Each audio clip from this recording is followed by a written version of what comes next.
This is the Montana Outdoor Podcast, brought to you in part by Rocky Mountain Truck and Trailer in Missoula, home of Boss Snowplows, CM Truck Beds, and Diamond Sea Trailers. Just go to rmtte.com for more information. And by Superior Hardwoods of Montana, home of the largest selection of in-stock high-end wood products and flooring in the western United States. Let them guide you through the woods at superior-hardwoods.com. Now, get ready for more fascinating topics and the most interesting people you will ever find in Montana's great outdoors. We offer new podcasts most every Saturday.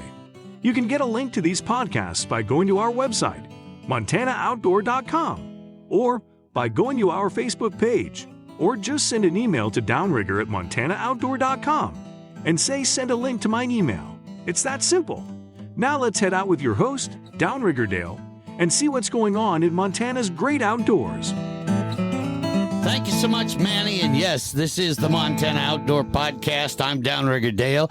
We're doing something a little different this time.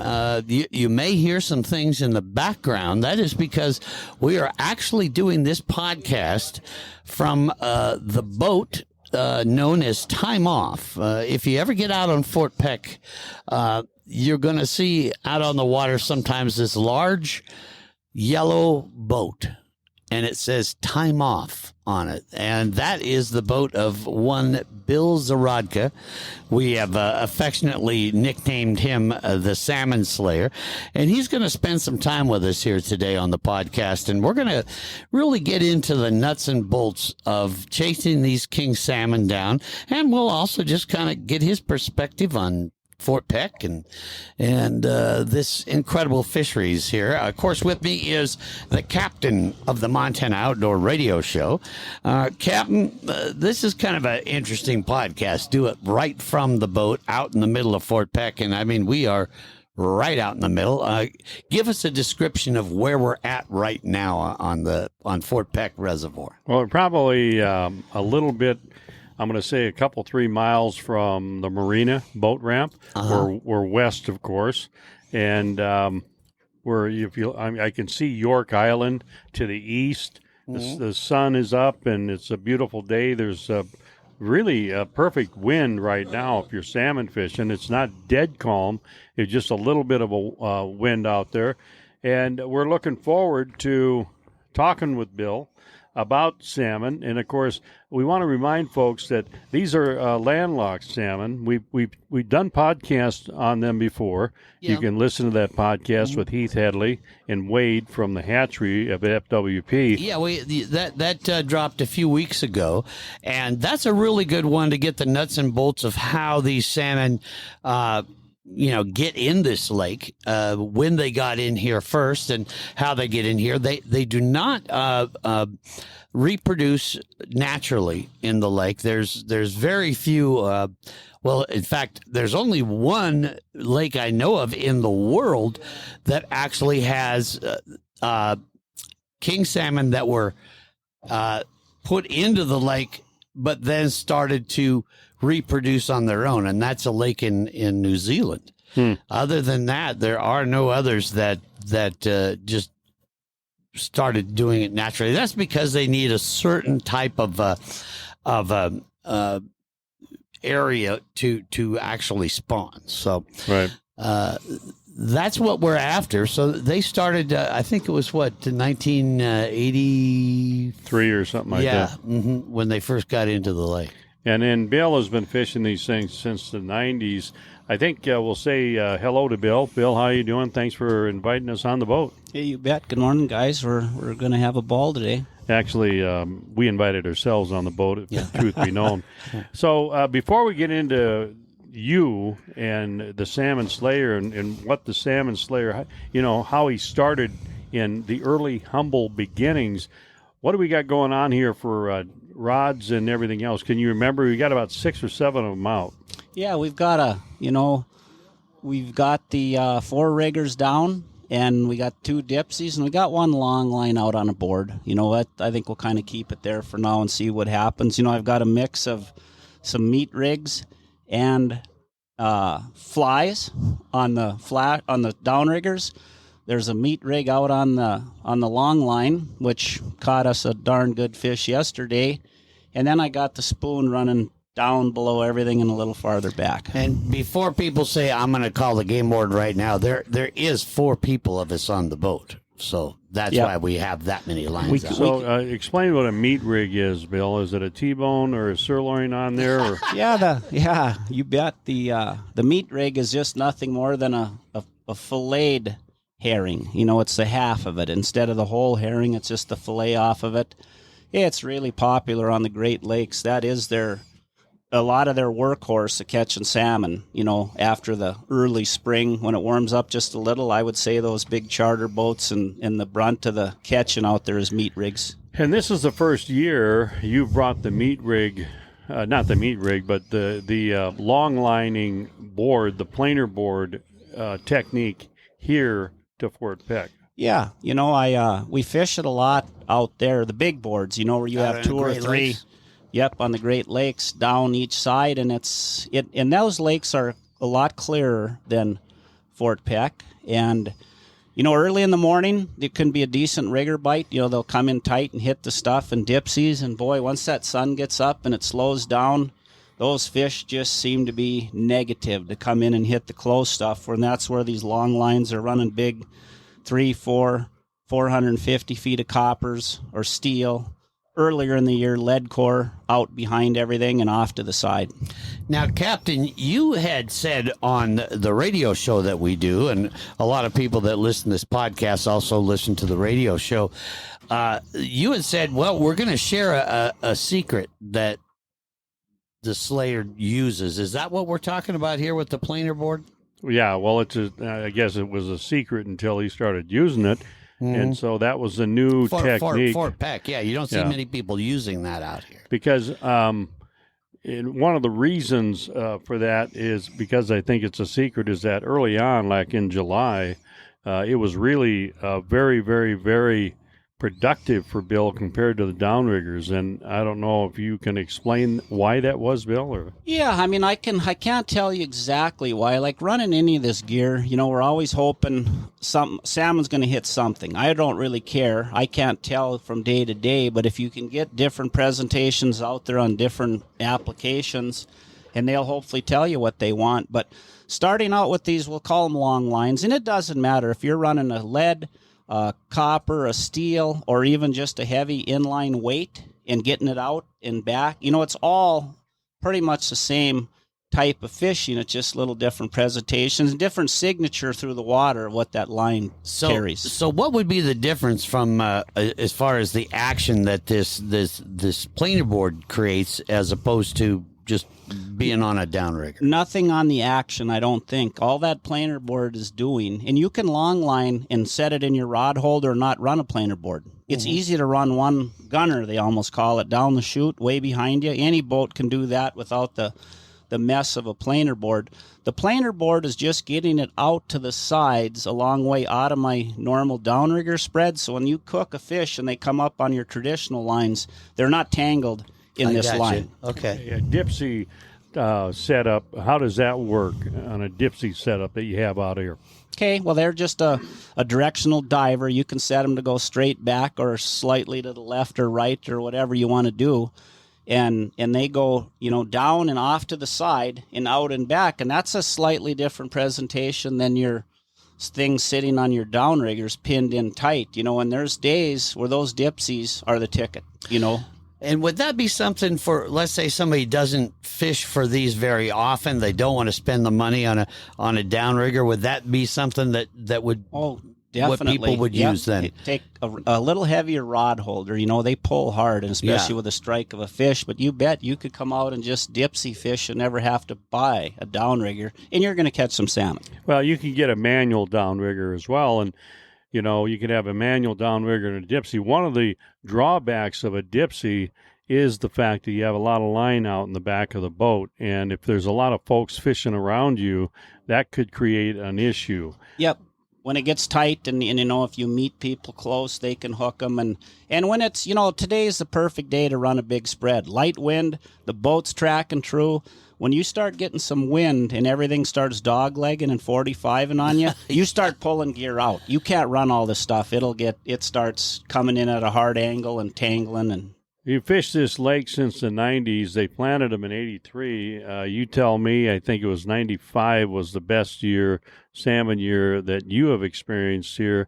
Now, you didn't always have this huge boat that's set up just perfectly for anybody that wants to go salmon fishing. How did you start out with a boat? Yep, no, I started my salmon career on this lake with a 16-foot side console Yarcraft, little tiny bobber, basically, 2 manual downriggers, and one was a heavy-duty spinning rod, looked like a paddle fishing rig almost, and then one bait caster. Honestly, when I look at it now, it was junk. It's like, wow.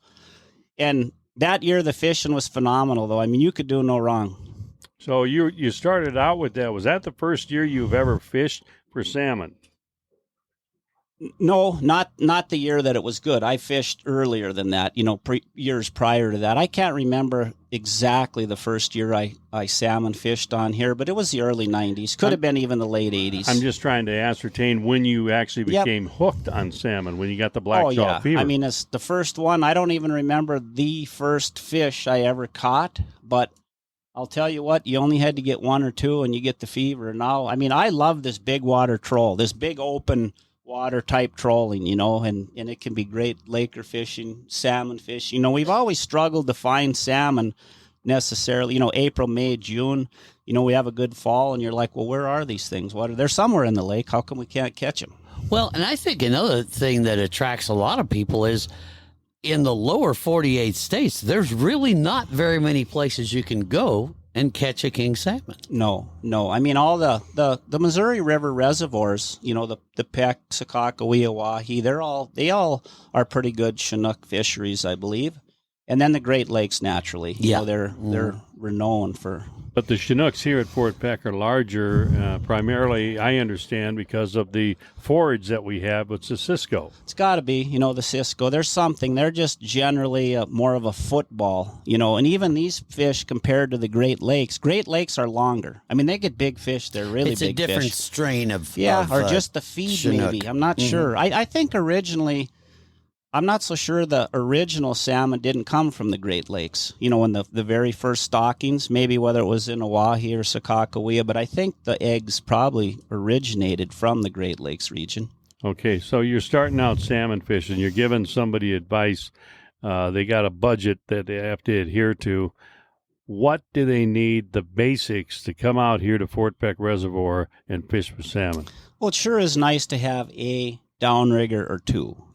That's a pretty simple deployment method to get down to 70, 80 feet and efficiently fish something without a whole bunch of line out and a whole bunch of different stuff out. So, if you can have that, if you can't afford a downrigger, period, and you just want to go fishing, some dipsies, and you can run them on heavy Power Pro line. You don't have to have the wire lines and all that fancy roller rods and stuff.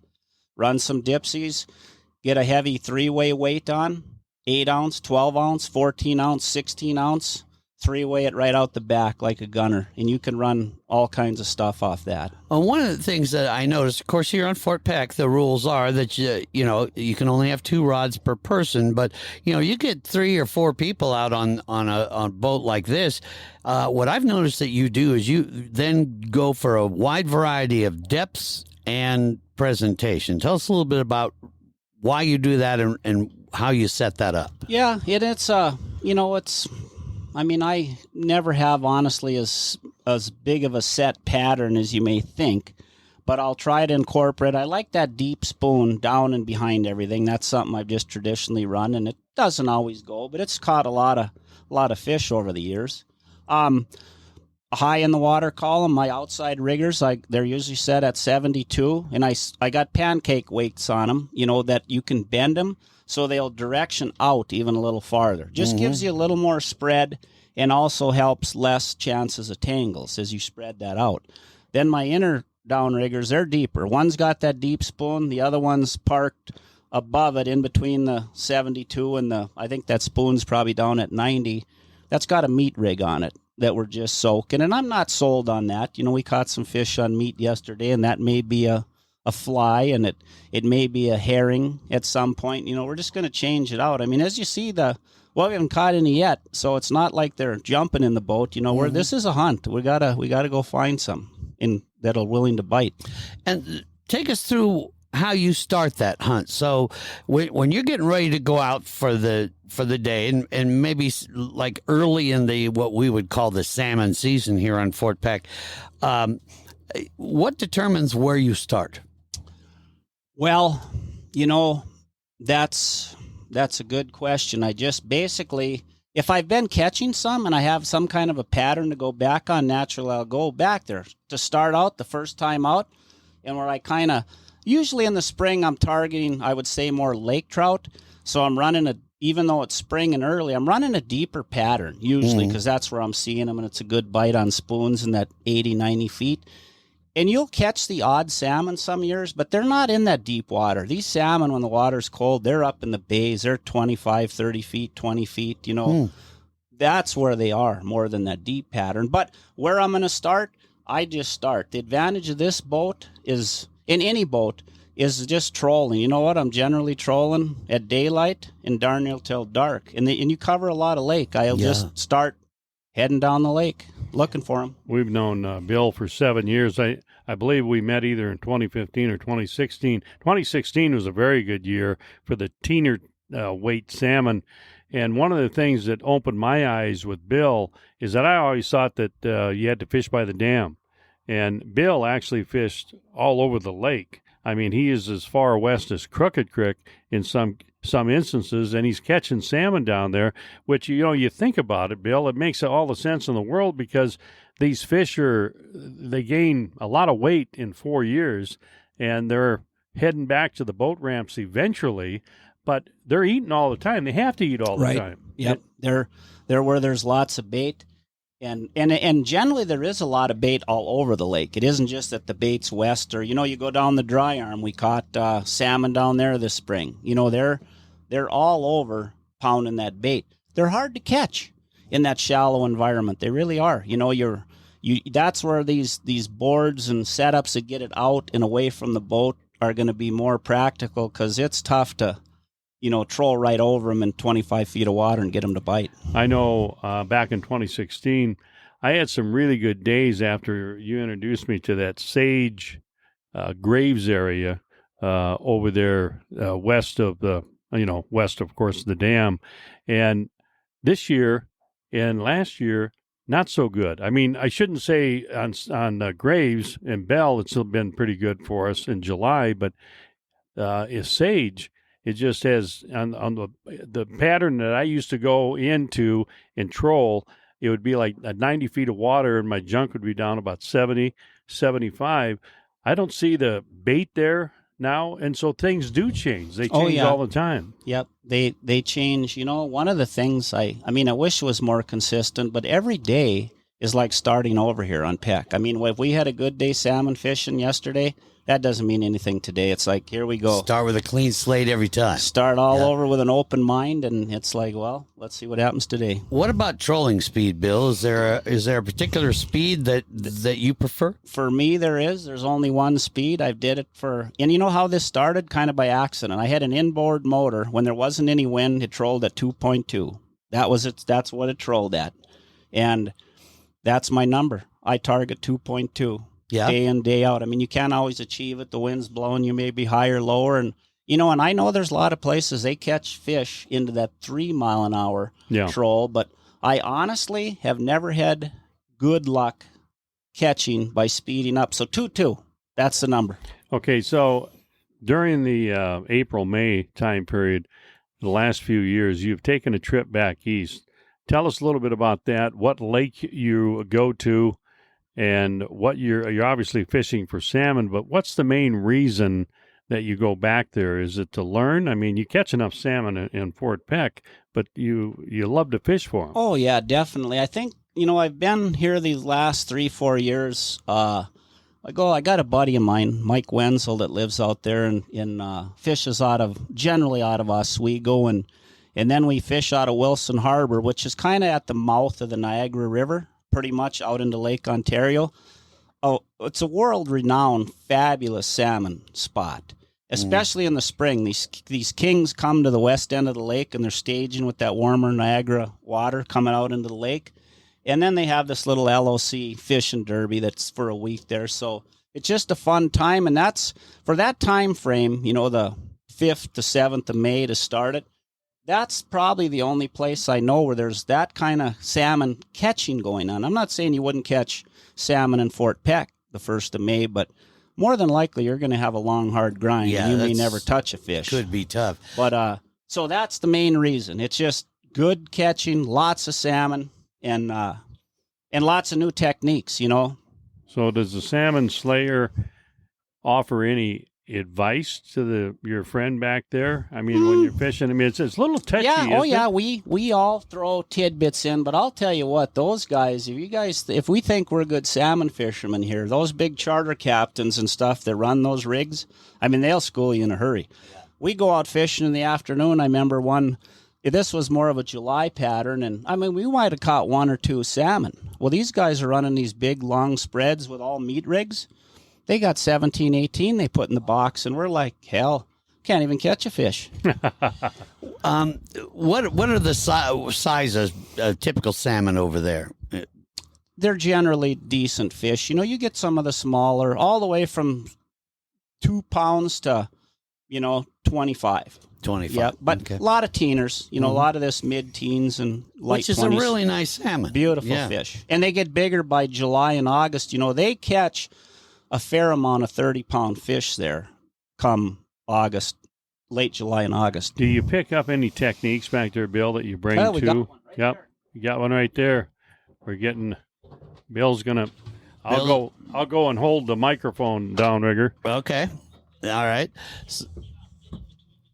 So now we've got the captain heading out to the back of the boat with Bill, and we've got one of our friends, Mike Brisky, on the boat with us as well, and they've got a fish on. So, Captain, why don't you get in there and narrate a little for us? Tell us what's Okay, it going looks on. like Mike Brisky is pulling us in. You got a salmon on there, Mike? I think so. Feels like it. I don't think it's a lake trout unless it's a pretty good size one. Okay, and we got Bill. We actually we stole Bill's microphone and his headsets because he's going to have to net this salmon as he's getting the net out right now. Bill's instructing Mike where to bring the salmon Get the up here. microphone close to him there, Captain. What's that? Get the microphone close to him out there. Okay. All right, now they're bringing him in towards the back of the boat here. Going to get our first look at him. What size you think there, Captain? It looks like it's about a 5-pounder, maybe. Oh, yeah, something nice like that. fish, 5, nice 6 fish. pounder, 5, 6 pound salmon. It's a salmon. That's what we want. That's what we're after. And it looks like it was caught on a meat rig. Interesting meat rig. And I'll have Bill describe what the setup is on this meat rig. Bill, describe the flasher and what you got there. You got kind of a neat meat rig. Actually, it looks pretty cool. Yeah, that's the traditional meat rig here is it's got, it's a 5-6 foot lead with a couple basically hoochies in line or little, skirts, and then your meat head on the end. Mm-hmm. That's that's like a Great Lake classic. Okay, there you go. There's the first salmon in the boat for us today, Downrigger, and I'm going to Bill's going to have to take care of that salmon, so I'm going to come in here and I'm going to sit on your lap. No.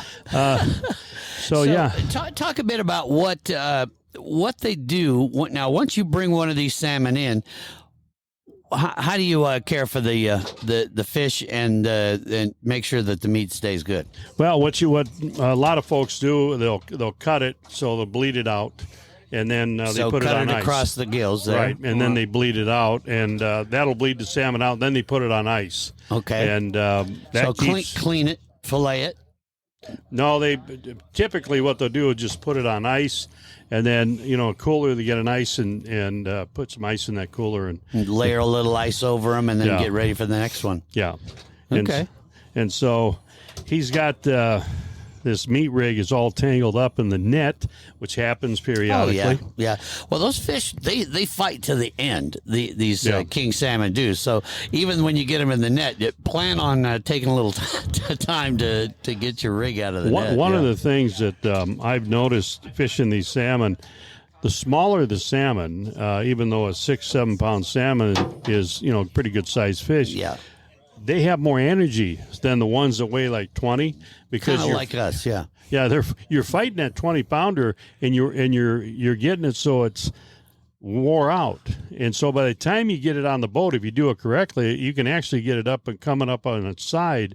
And remember, when you're netting a salmon in particular, or any fish for that matter, always go head first. Right. Have them lift that snout up a little bit above the surface of the water because you know why, Downrigger?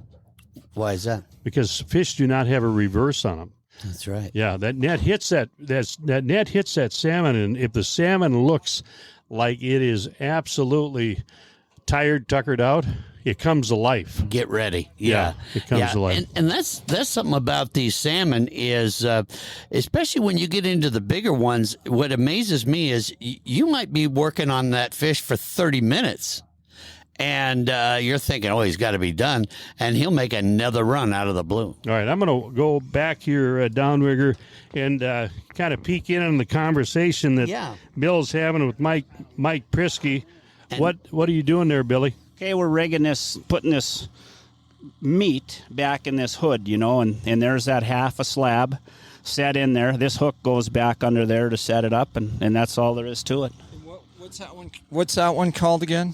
This actual particular head the meat goes in. This is a mussel head. I've got a bunch of different ones. Some take toothpicks. This one particular one doesn't, and they all work about the same. But is that what they use like back in the Great Lakes too? They use these heads? Oh, yes, in different style heads, but this is predominantly what they're running big time and catching lots of fish. Okay, so what you have here is a fairly long leader. It looks like it's about 5 foot. Now, what are these little things on the leader?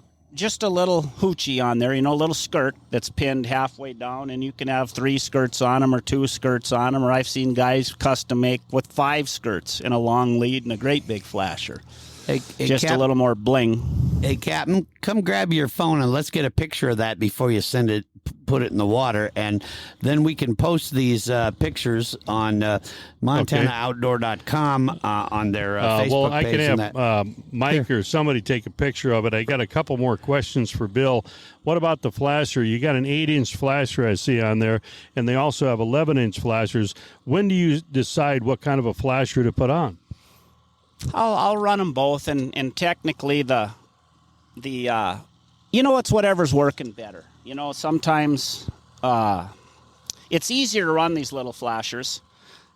They don't pull as hard if they're producing for you. Sometimes you need more of that water displacement. You just got to try them both and see what's really producing. I wouldn't say, and granted, out on a board or something that's pulling hard, maybe a small flasher's a little better. Doesn't pull quite as hard, but. Okay. Would you hold that up for Mike to take a picture? Rigger wants that for our podcast so you can kind of tell the folks, how long that leader is and what that looks like, that meat rig right there on Fort Peck.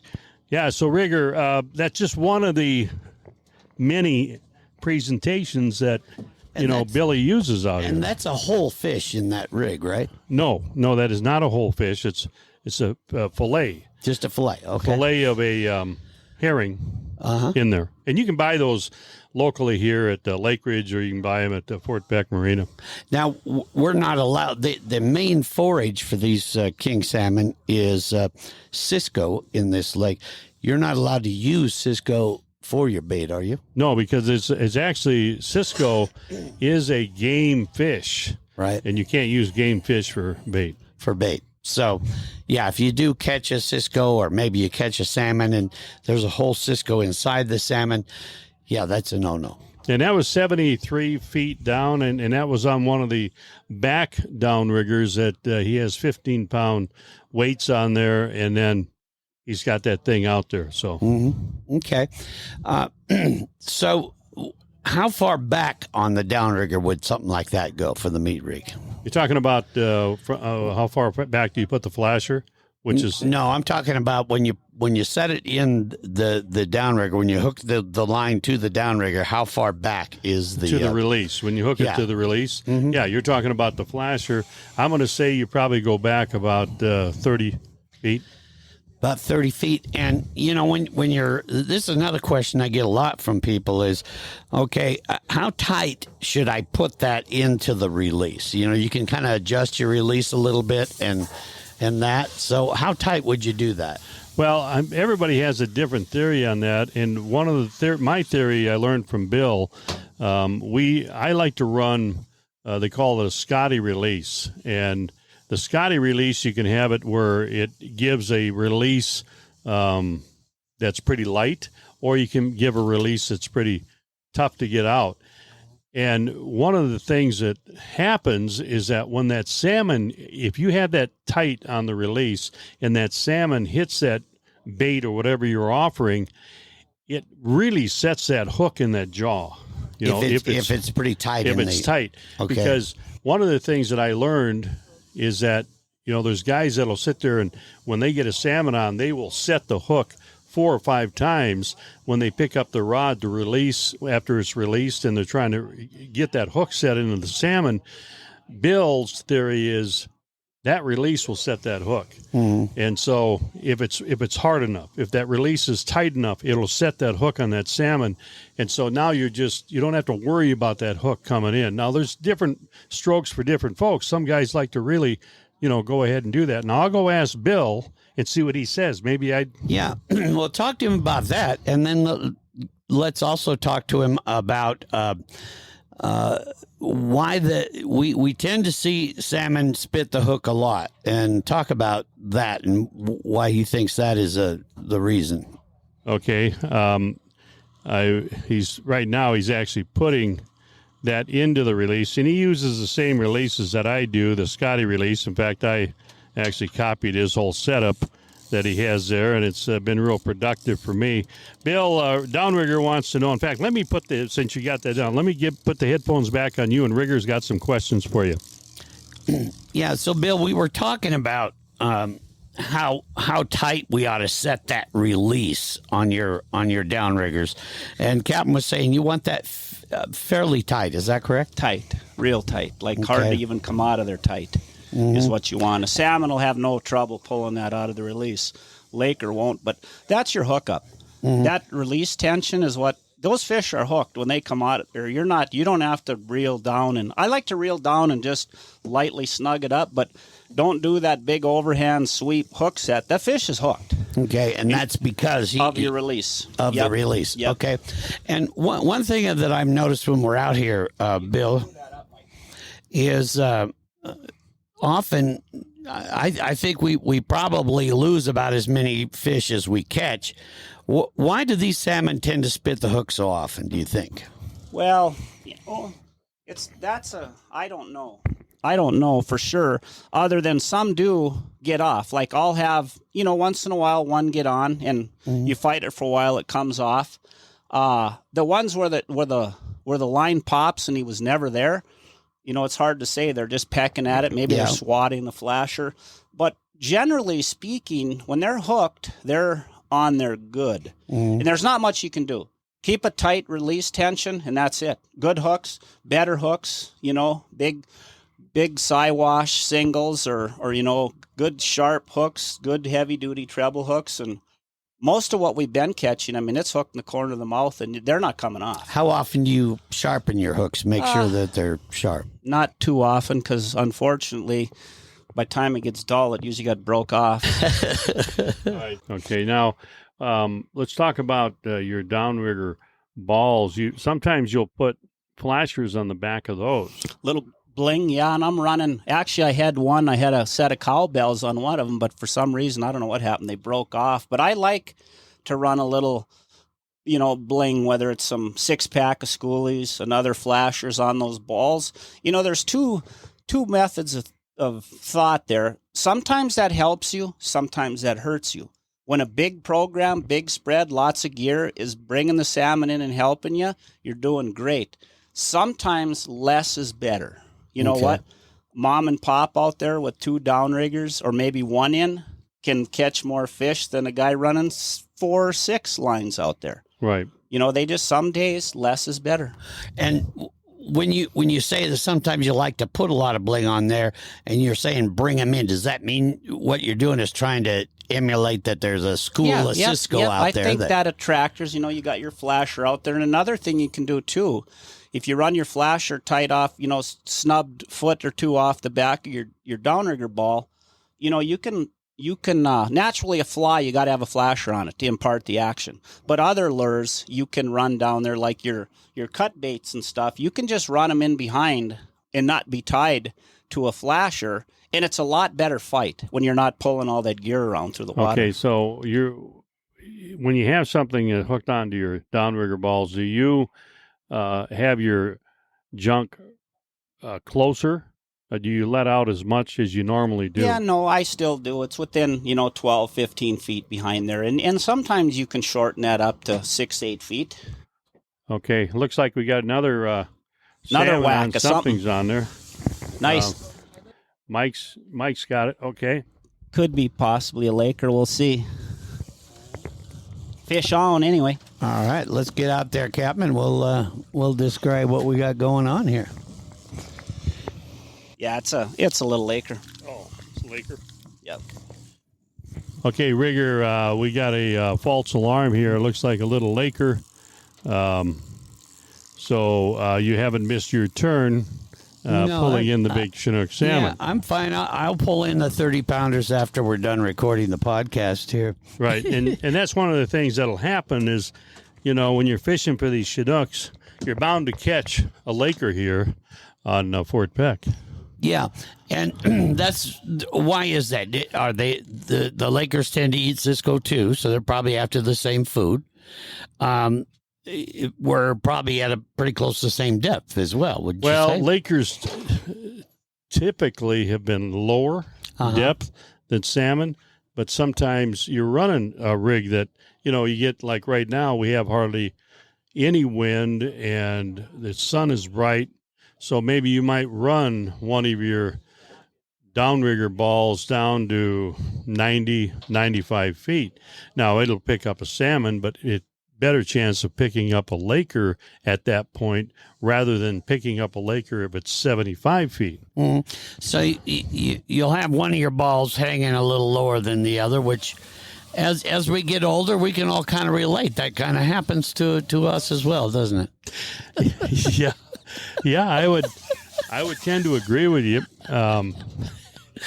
They will fluctuate. In fact, Bill has talked many times about his balls hanging real low, especially when it gets to be about 100 degrees out. Mm-hmm. Yeah. And when I'm feeling particularly frisky, I like to make them look kind of sparkly and shiny too.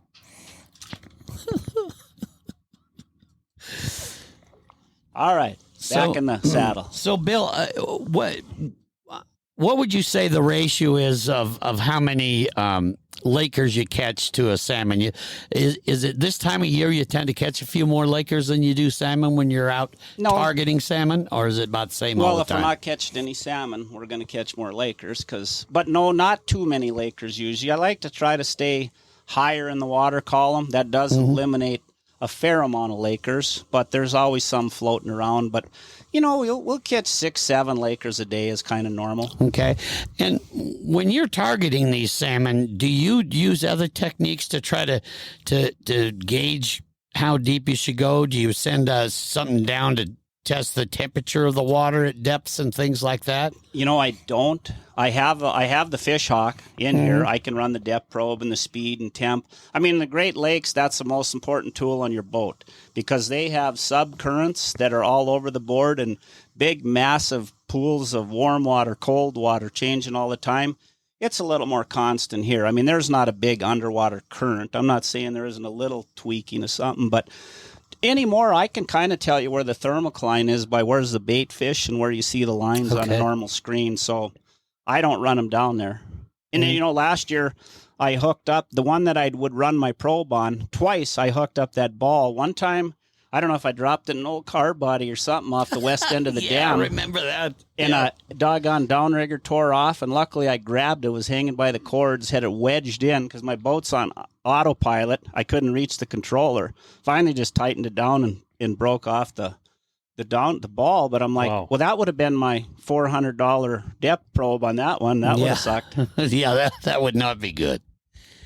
So the current will play a part, not necessarily at Fort Peck, you say, but probably if you're fishing at Great. Oh, definitely. The say down 70, 80 feet, there might be a 1.5, could be as big as a 2 mile an hour current. Now, if you're going, it's just like wind. If you were going with it, now your gear is either not even moving down there, 0 mile an hour, or it's going 4 mile an hour, depending if you're into the current or going with it. All right, this dam right now, they're releasing 9,000 CFS. If you're fishing near that powerhouse, that shaft house area, would that affect the possible how you would do any presentation? No. I mean, there might be. When you finally get into what currents are, you'll see it. It'll shift your whole gear sideways if you go crossways to it. So that's not a factor in this lake. None I ever pay attention to. I've never seen that being a consideration. And for some of our listeners that are, just new to fishing for king salmon and that, is there any kind of techniques you use in fighting these to bring them to the boat? I know we're, especially here in Montana on Fort Peck, we'd be used to, say, reeling in a large walleye or something. What's the difference there when you're talking about a big king salmon? Yeah, big king. I mean, and depending on, you'll kind of know what fish you got hooked on pretty soon. I like to, when they come out of that release, I like to just reel up the slack quick, set it down just a little, just a light tap to, he's hooked up. And then I loosen my drag slightly. I just assume that fish can sizzle as far as he wants and take the fight out away from the boat. I mean, if he runs out 150 yards, great. If you were in heavy boat traffic, you might rethink it. You'd probably tighten down the drag and hope for the best. But they pull so hard and so fast, you tear the hook out of them if you leave that real heavy drag setting, and then they tire out a little bit, and you got a lot more docile fish when you finally get them here close to the boat. What pound test do you use on your line? Anymore, I run 65-pound Power Pro with a little inline Sproul swivel and 30-pound mono for the, we'll say, 25, 30 feet on the end to lay in the release. Go heavy. There's nothing finesse about this with light line. Like the spoon's a little different deal, but all the riggers, do not be afraid to go heavy, and you're still going to bust stuff off. Yeah. That's a big, powerful fish, and you start to catch a few, and you get a few nicks, and pretty soon you're still going to bust them off. Mm-hmm. And in that, what I've noticed is when you see that you've got a fish on, and it may even be hooked to the ball. Those things are incredibly powerful. I mean, what's shocked me is sometimes you see that thing pulling and stripping line, you bring it in, and it's 10 pounds or less.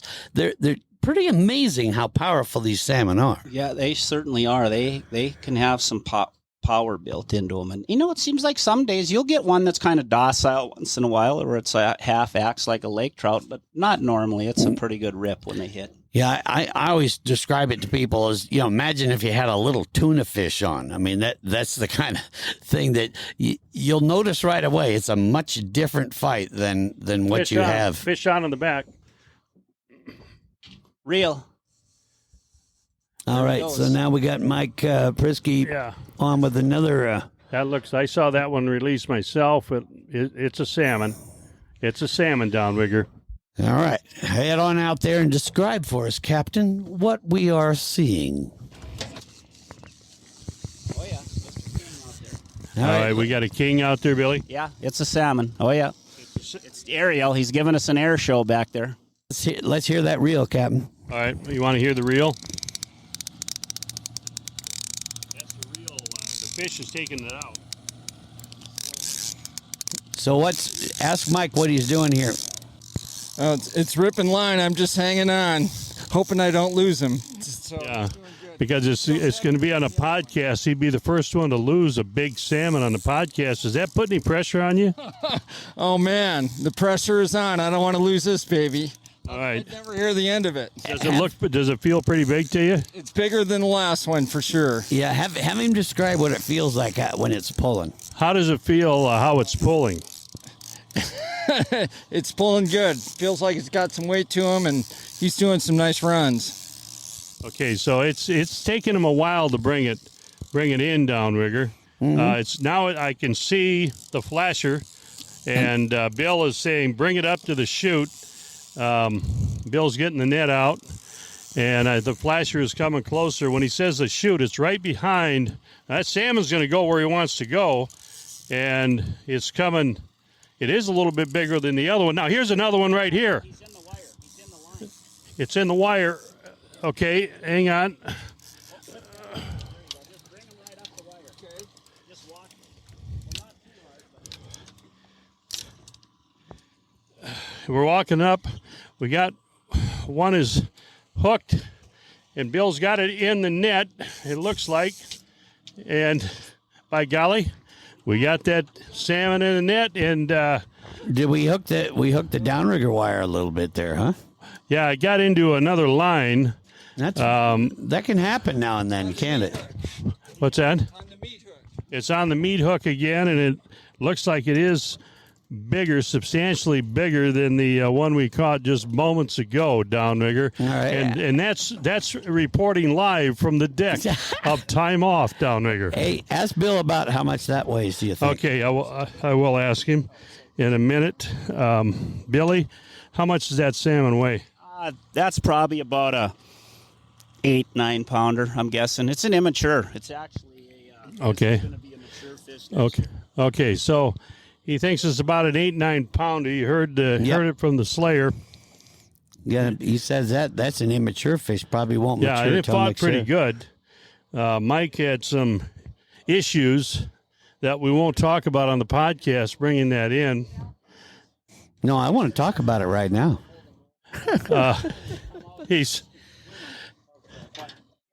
Yeah, and the deal is that one of the things that I do is I'll clear out a side of the boat when I catch a salmon. So when you say clear out of sight of the boat, what do you mean Well, if you there? got two downriggers, you got one downrigger, two in the back and two on the side. Okay. So if you if you get hooked up on one of the downriggers, a salmon, on one side of the boat, whether it's outside or the back of the boat, you clear out the other downrigger and you take the line out and you pull the downrigger so the ball is just on the surface of the water, so that salmon, if it gets a little frisky near the boat, it's not going to get caught into a cable. Now, and we say, okay, well, that was an 8-pound salmon. And people say, well, I've caught an 8-pound brown trout or whatever. What's the big deal? That 8-pound salmon will fight, I would say, probably 10 times harder than that brown trout. I think it might be closer to 10, but Bill's probably a little bit modest, but he would probably know. Let me see. Yeah, we'll take a picture of that. That looks like at least a 10-pounder to me. Yeah. Well, if it was on your boat, we would It'd be about 12 or 13. That'd be 12, maybe 15. Yeah. Now, but if you look at the salmon, and again, we'll post some pictures on the Montana Outdoor Facebook page and website, so you folks that are listening to this podcast can go look at these salmon. But if you look at them, they are almost shaped kind of like a tuna fish, and that's why they're built for the fight. They really are, and the speed. When they see a pod of Cisco on this lake and they decide, okay, I'm going to go up and hit that, those Cisco probably never even see it coming. Well, they don't see it coming speed. because that's part of the methodology of a salmon.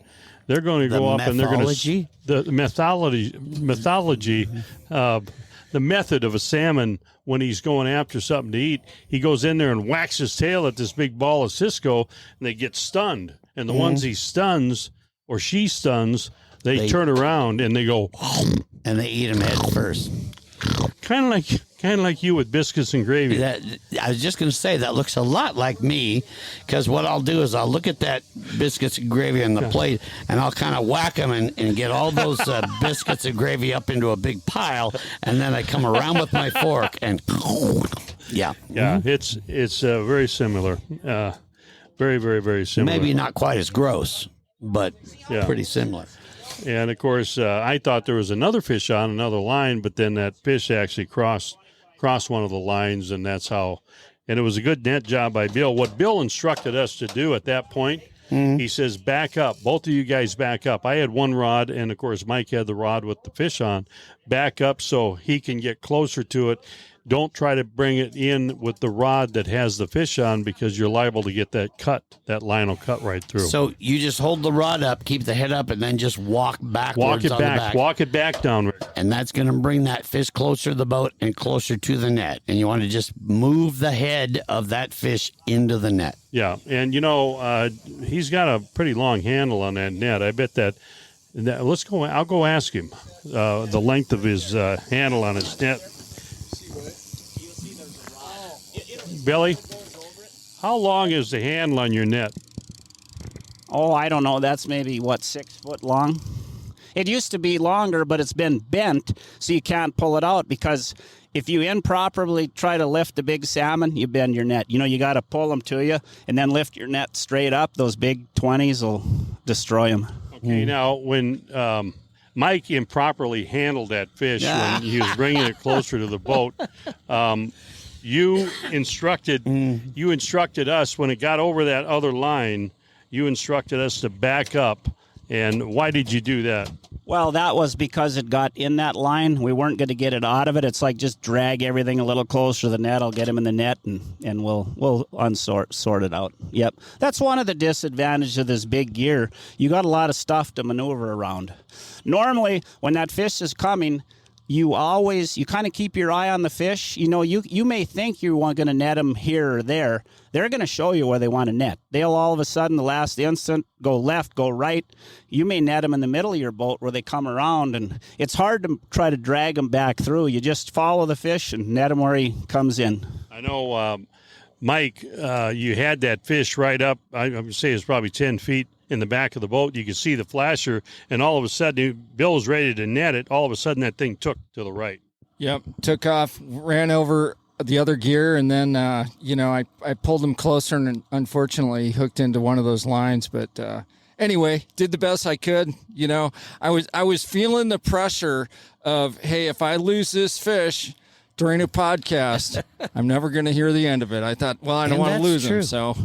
Well, it wouldn't be the first time that anybody got kicked off the time off boat. Don't worry about it. You wouldn't be the first one. But it's a long swim, though. But that happens, and it's the choice of the captain, which is Bill Zahradka, to leave. If he wants to leave the rods out, and he says bring it up the alley or bring it over to the left, that's what you do. And you have to deal with it, and that's why I've always said the most important job on a boat is the netter.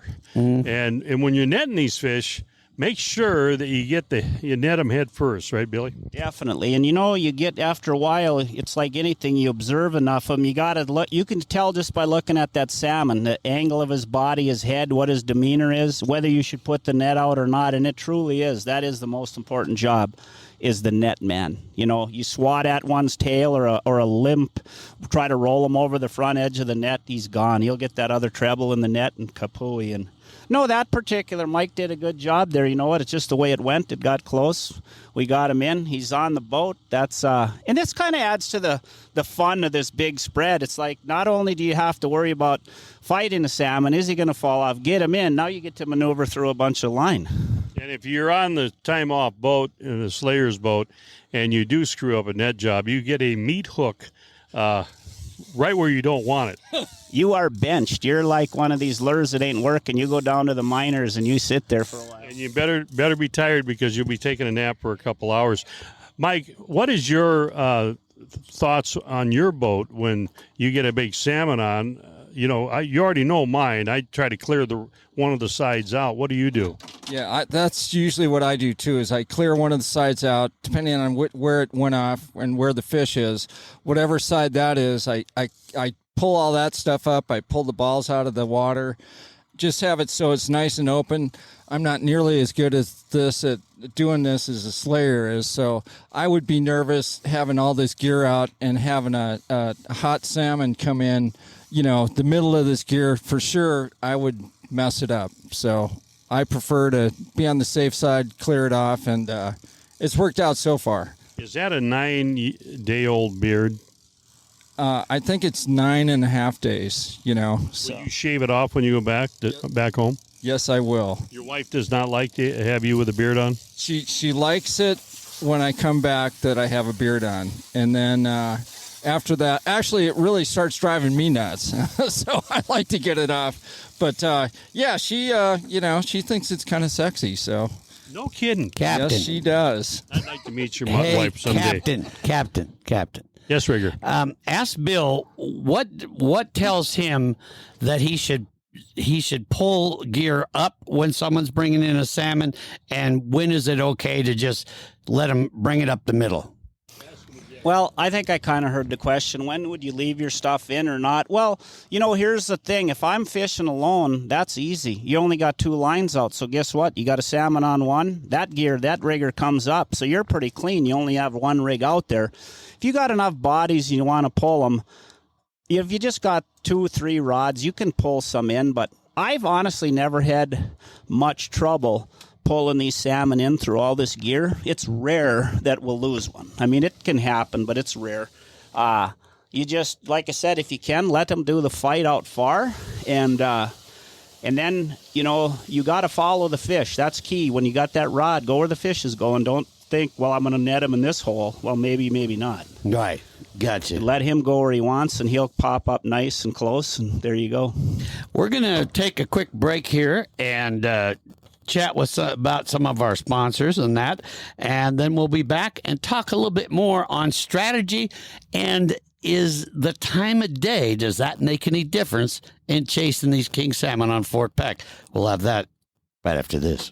If you folks are thinking about doing a remodel, or maybe you want to build a new home, I cannot stress enough that you go and see the folks at Superior Hardwoods of Montana. Now, you can go online at Superior-Hardwoods and take a look at them there, or you can, obviously go to Missoula and see them. Now, why am I telling you this? Because I just flat don't know where you can find a larger selection. They have the largest selection in the Western United States. And I'm talking about everything from your traditional new wood floors and siding or paneling to reclaimed hardwoods. Captain, you've got a reclaimed hardwood floor in your home in Lewistown. That is a gorgeous hardwood floor. I know a lot of people give you some pretty amazing compliments on that. I look at that floor more than I've ever looked at a floor, and here's why. Because I go, oh, there's like a crack in the flooring. Well, I go over there, and it's really not a crack in the flooring. It's the way the flooring was restructured, remanufactured. It's hardwood floors. They have so many different styles of hardwood floors, and it's so easy to do business with Superior Hardwoods because they know the hardwood floor business. I mean, they have a warehouse that's got 10,000 square feet full of exotic and domestic lumber, and they have 100,000 square feet of flooring in that warehouse. 100,000 square feet. So you can find a floor at superior-hardwoods.com. Yeah, and don't forget their antique reclaimed timbers and beams, too. For those of you doing a full new construction, wow, those things are incredible to look at. Really give you that great rustic look. It's all right there. That is Superior- or hardwoods.com. Hope you'll go see him soon. You're going to love it. You can also reach him at 406-235-7452 at Superior Hardwoods of Montana. Got to love those folks. And, of course, we really appreciate them sponsoring this podcast. And we're back here on the Montana Outdoor Podcast. And when we took a break here, one of the things I brought up, Bill, is does it matter time of day for catching these fish? I mean, is it better in the morning, the evening? What are your thoughts? You know, I've had bites anytime all day long, but I'll tell you what, year in, year out, I hate to miss the morning. You know, that daylight to noon, 11 o'clock. I hate to miss that. It does, like yesterday, we never got bit in that morning run. It was windy and tough, but day in, day out, if I had to pick a window, it'd be fish till noon, 1 o'clock, and call it that. But I've seen a tremendous good bite at times, 2 in the afternoon, 11 in the morning, evenings, 6, 7 o'clock. It can happen anytime, all day. Yeah, we've been fishing here since 5:30. Right now, it's 9, a little after 9, so it's at 3.5 hours. We still have a whole day ahead of us, and my experience has been just like Bill says. You never know. I mean, you get any bites during the morning time period, and all of a sudden at 12:30 or 1 o'clock in the afternoon, you run into do they school? Do you run into a school of salmon? Well, it seems that they're not always loners. You know, maybe you can't get, but generally, yes, there's usually more than one. They seem to stay together a little bit. And with these big spreads, I don't normally turn around, even though we caught some. I mean, maybe if, you know, like now we caught 2 fish, are we going to turn around and go back there? Probably not. We're just going to keep trolling. Yeah, and it's just west of York Island, so we're just going to keep going west. What about the 4-year salmon? Are they loners? Those, I mean, I'm talking about those 20-plus pounders. I mean, do they hang out together, or are they going, hey, there's not enough food in that old bait ball that I got to get something to eat? You know, I think they are together. You know, I've caught some even this year where it's more than one fairly quick. You know, they'll kind of stage up or have where they just happen to be hanging, and more than one. They're just really a hard fish to get to bite, you know. As we get closer into the fall, I mean, this would be they're getting ready to spawn in their spawning time, even though they can't spawn naturally in the lake. It's their instinct. So as the season goes along, they tend to bunch up even more and more, right? Yeah, hopefully that's the idea, you know, as these fish, if they're going to concentrate up here off the marina and the face of the dam area, you know, more is better. All right, Bill. We talked about the basics to get started earlier in the podcast.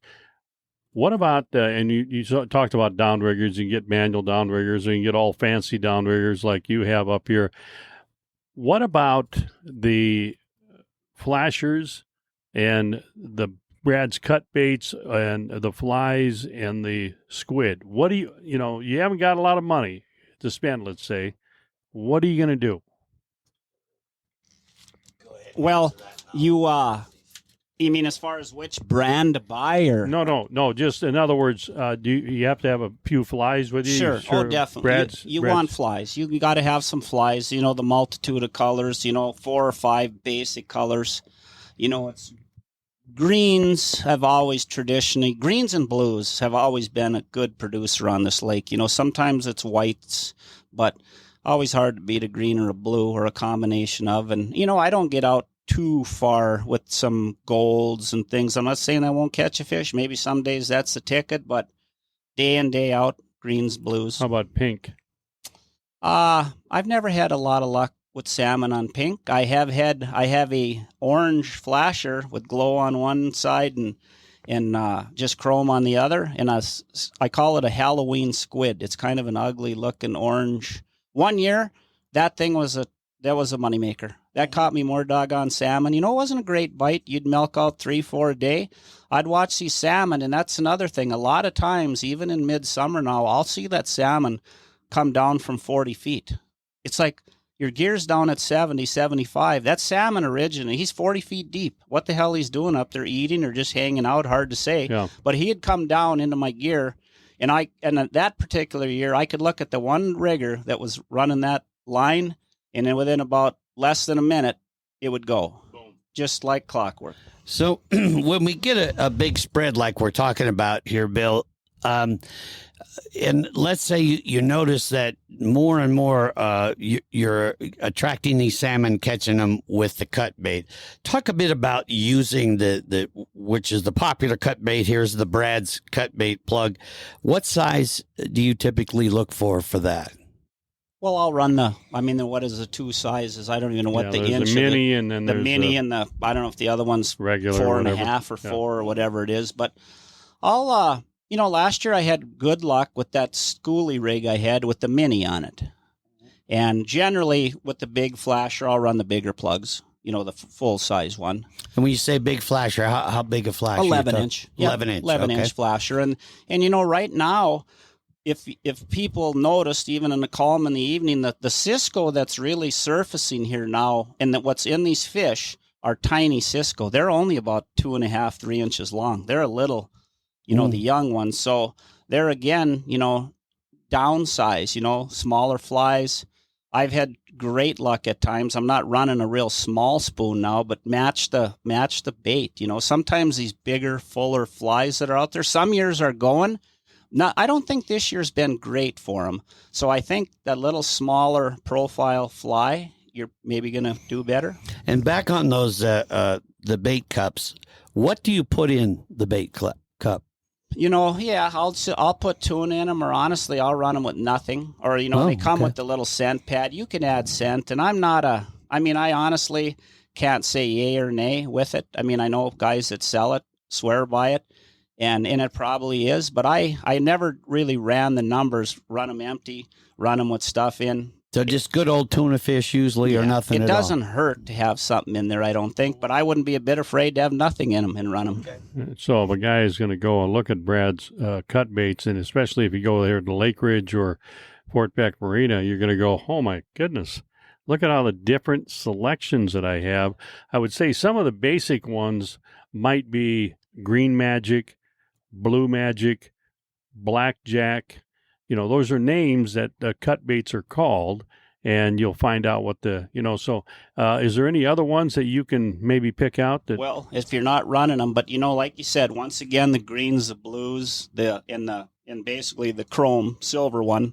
And I've had, there's white ones with spots on and all the different colors. There's days those will go fine. Kind of match them up with the equal colored flasher to kind of make the same thing. And it's amazing some days. You don't have to just stick with those colors. And there's certain times if that starts firing, there you go. Do you prefer single hook or treble hook?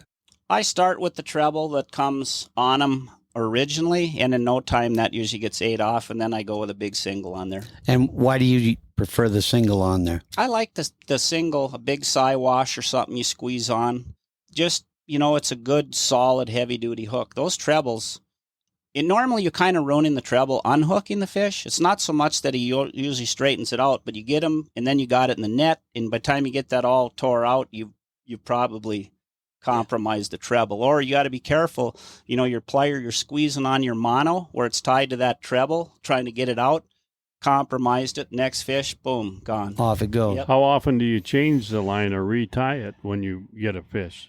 On some of these flies, I'll do it probably after 8-10 fish, and sometimes not soon enough. You got a nice fish on, and that really, that sucks. It's tough fishing. You fish all day, you get a big hit, a big hard run, and then your gear fails. It's like dirty skunk. That's my fault, Yeah, Yep. No question about it. And so the cut baits are really kind of interesting because you have a long leader. They come with like a 7-foot or 6-foot leader. How long do you run your leader? Probably 5 feet. You cut it down a little 48 inches to 5 feet. Yeah, I don't leave them quite that long. Right. Mm. And Bill, what about when we're out here for a long period of time? And is there anything that, let's say you've been out all day, you're not catching a thing?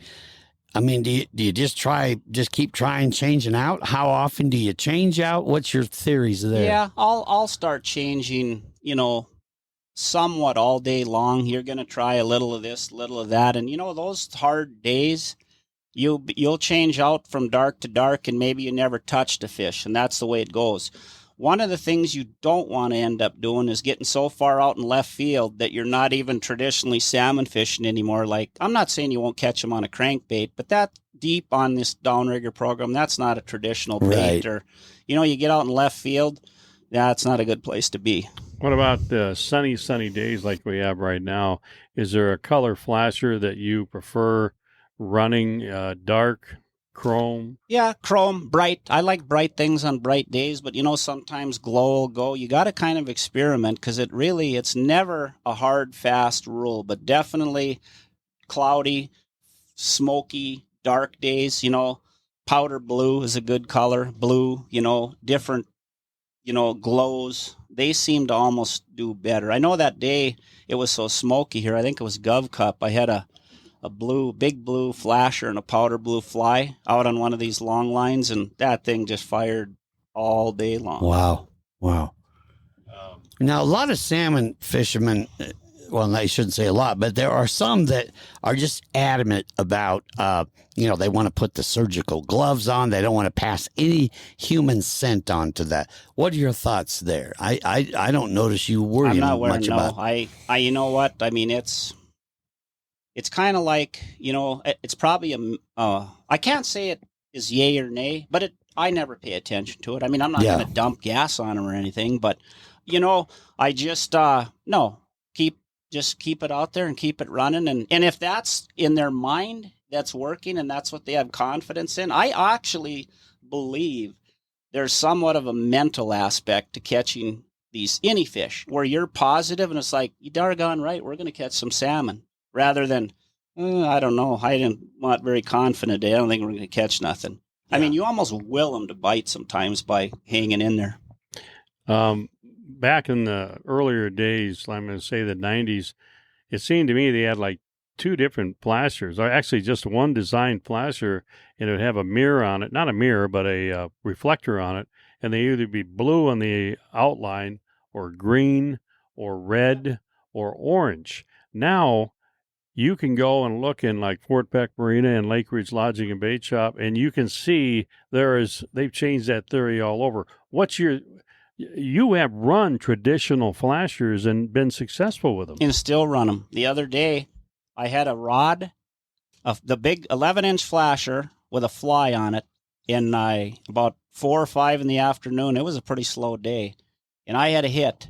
Tore the rod holder, and the whole thing right off the boat. I mean, that was a king hit. I mean, that sucker hit with authority. That must have been a great-grandfather king. Must have been something, or I snagged a paddlefish, or not. What the heck sure happened, but... And that was, believe it or not, that was the old traditional chartreuse hotspot.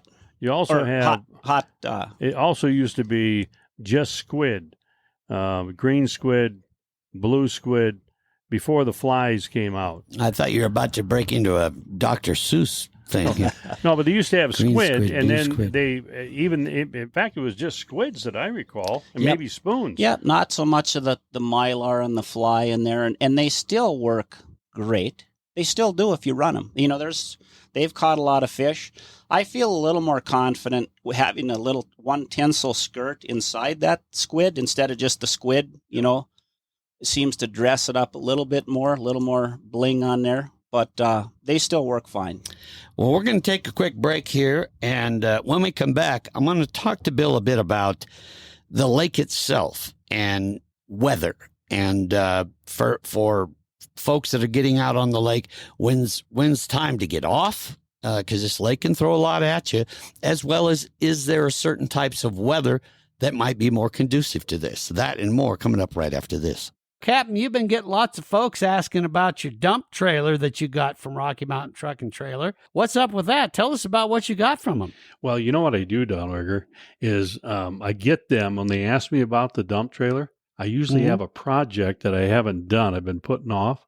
And so I go, well, I'll show you how this works, but you got to go fill it up first. And I said, you do go a little fill Tom it up. Sawyer on them, yeah. You go fill it up, and I'll show you how it works. And that's what they do. No, seriously, those dump trailers, you either have a dump truck or you have a dump trailer. Now, a dump trailer is a lot less expensive, a lot more, I shouldn't say more versatile, but it's really comes in handy for a lot of projects, and they come in many different sizes. And the Diamond C trailer, dump trailer, is one of the premier dump trailers in the industry. And Josh at Rocky Mountain Truck and Trailer has been doing an excellent job of providing those dump trailers for folks throughout Montana and actually beyond. He also does business in Washington and Idaho. He's located in Missoula. And if you go on rmtte.com, you can find out the different sizes and get the contact information for Josh, that family-run business on Expressway in Missoula. Mm-hmm. Yeah, and they've got some great equipment trailers. Whether you're hauling around your side-by-side or, lawn tractor, or even on up to some of your bigger equipment.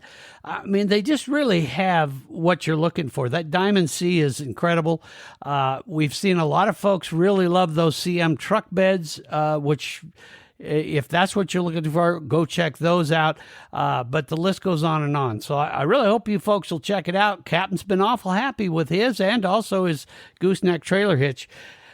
So again, rmtte.com, or you can see Rocky Mountain Truck and Trailer. They're at 5680 Expressway in Missoula, or you can call them 406-549-4243.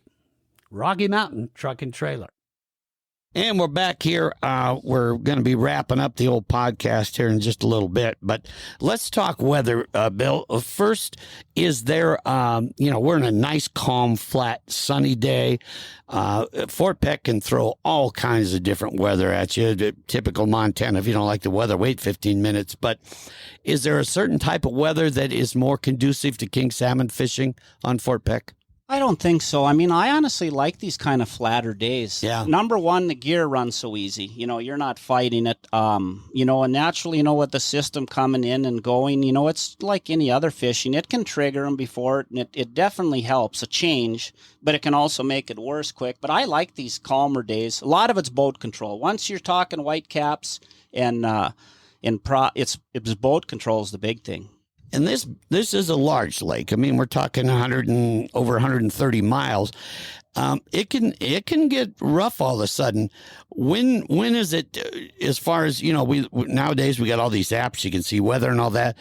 For the average boat, say 20 feet long, when is it time that you better get off this lake? Well, you better get off in time. If you have warnings and you know it's coming, I mean, stay close and get off with time. Don't sit out there till it finally hit, because it does. I mean, in a heartbeat, you can have 6-8 footers out here. Oh, it can. Yeah, no, it's especially cold water times of the year. You don't want to be out in this thing. I mean, this boat's a little different. Yeah, I can weather some water, and I've seen some ginormous waves out here. I think I crossed this one time in 65-mile-an-hour winds, and there was some waves out here that you had to see to believe.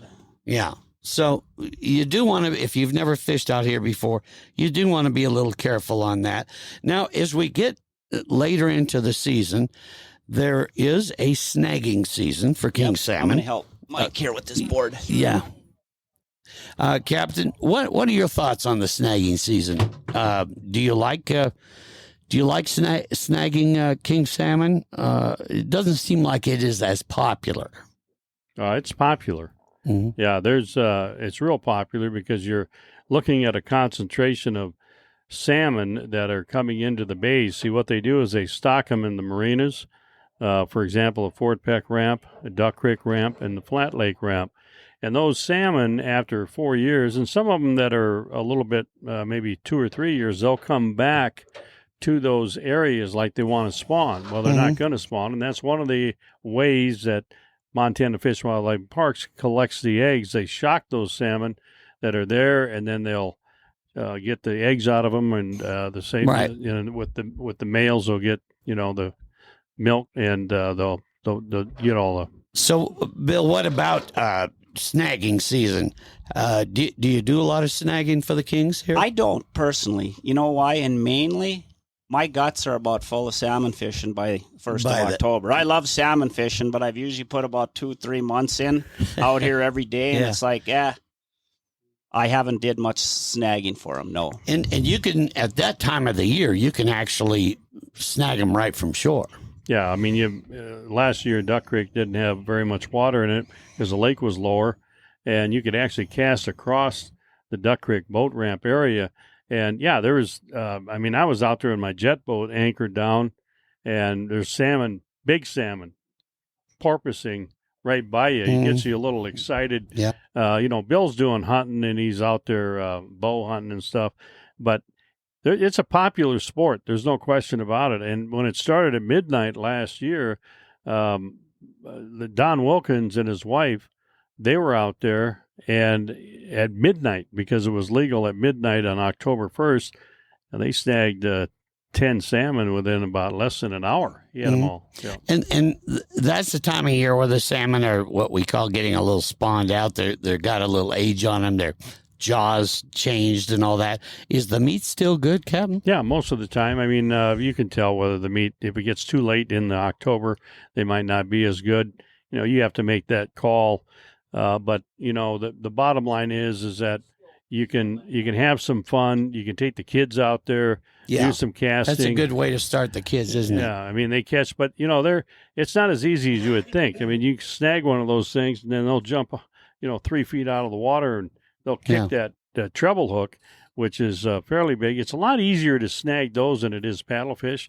As far as energy-wise, I mean, for an old man like me, I don't mind doing that with a salmon. It's kind of nice. Yeah. But I tell you, in September, when it is not legal to snag them, they're coming into the bays there, and you can run a plug and troll for them a little bit if you don't get out of the way if you can get out of the way of the shore fishermen and pick them up there, they'll bite the plug. Now, if you snag them, you got to throw them back, but they will bite. They're still feeding. And be sure and check the rules before you start your snagging and all that to make sure you're doing it at the right time of the year and all that stuff.